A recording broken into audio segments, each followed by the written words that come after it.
Hello friend, સ્વાગત છે તમારું મારી ગુજરાતી રસોઈ ટિપ્સ ચેનલમાં।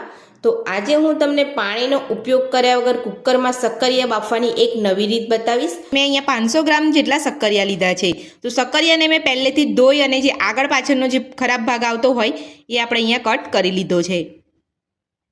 તો આ રીતે તમારે ધોઈ અને આગળ પાછળનો ભાગ આવે એ તમારે કટ કરી લેવાનો છે। તો બાફવા માટે આપણે અહીંયા પાણીની અંદર નથી બાફવાના, તો આપણે વરાળથી બાફવાના છે। હું જે રીતે તમને બતાવું છું એ રીતે તમે વરાળથી બાફશો તમારી શક્કરિયાની મીઠાશ જે છે એ એવી ને એવી જ રહેશે અને તમારા શક્કરિયા એકદમ આસાનીથી બફાઈ જશે।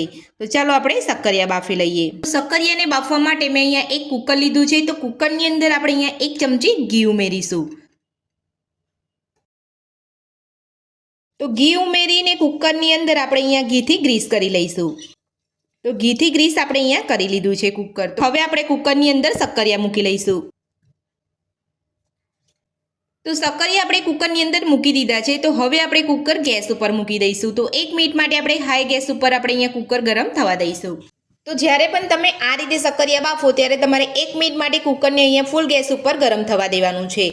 તો આપણે અહીંયા 1 મિનિટ થઈ ગઈ છે અને આપણું અહીંયા કુકર ગરમ થઈ ગયું છે। તો શક્કરિયા બાફવા માટે મેં અહીંયા એક કોટન લીધો છે। તો કોટનને મેં અહીંયા પાણીની અંદર પલાળી લીધેલો છે। તો તમારે ઘરમાં રહેલું કોઈ પણ કોટનનું કપડું લઈ અને તમારે આ રીતે પાણીની અંદર પલાળી લેવાનું છે। તો હવે આપણે પલાળેલા કોટનને આપણે કુકરની અંદર શક્કરિયા ઉપર મૂકી દઈશું। તો કુકર તમારું અહીંયા એકદમ સરસ રીતે ગરમ થઈ જાય એટલે તમારે ભીનો કોટન મૂકી અને આ રીતે તમારે બધા શક્કરિયાને એકદમ સરસ રીતે કવર કરી લેવાના છે। તો હવે આપણે અહીંયા મીડિયમ ટુ સ્લો ગેસ ઉપર કુકરનું ઢાંકણ બંધ કરી અને શક્કરિયાને બાફી લઈશું। તો તમારે અહીંયા 15 થી 20 મિનિટ જેટલું આ રીતે કુકરની અંદર શક્કરિયાને બફાવા દેવાના છે। તો પાણી વગર તમે અહીંયા એકદમ વરાળથી તમે શક્કરિયા આસાનીથી બાફી શકશો। તમારે અહીંયા ખાસ ધ્યાન રાખવાનું છે કે તમે જ્યારે શક્કરિયા બાફો ત્યારે તમારે ગેસની ફ્લેમ મીડિયમ જ રાખવાની છે। તમારે ફૂલ ગેસ ઉપર કરશો તો તમારા શક્કરિયા બળી જશે। તો હવે આપણે શક્કરિયાને બફાવા દઈશું। તો 15 થી 20 મિનિટ જેટલો સમય થઈ ગયો છે। તો હવે આપણે કુકર ખોલીને ચેક કરી લઈશું।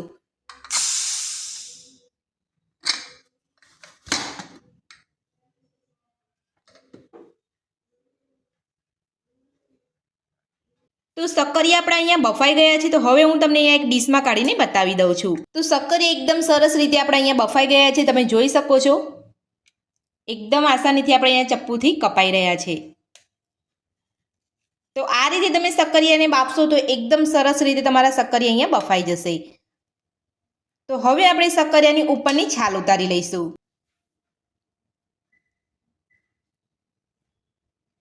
જોઈ શકો છો એકદમ આસાનીથી ઉપરની જે છાલ છે એકદમ સરસ રીતે અહીંયા નીકળી જાય છે। તો હવે આપણે એ જ રીતે બધા શક્કરિયાની અંદરથી છાલ કાઢી લઈશું। તો બધા જ બાફેલા શક્કરિયા ઉપરથી આપણે અહીંયા છાલ કાઢી લીધી છે। એકદમ આસાનીથી આપણે અહીંયા ઉપરથી છાલ નીકળી જાય છે અને શક્કરિયા એકદમ સરસ આપણે અહીંયા બફાઈ ગયા છે।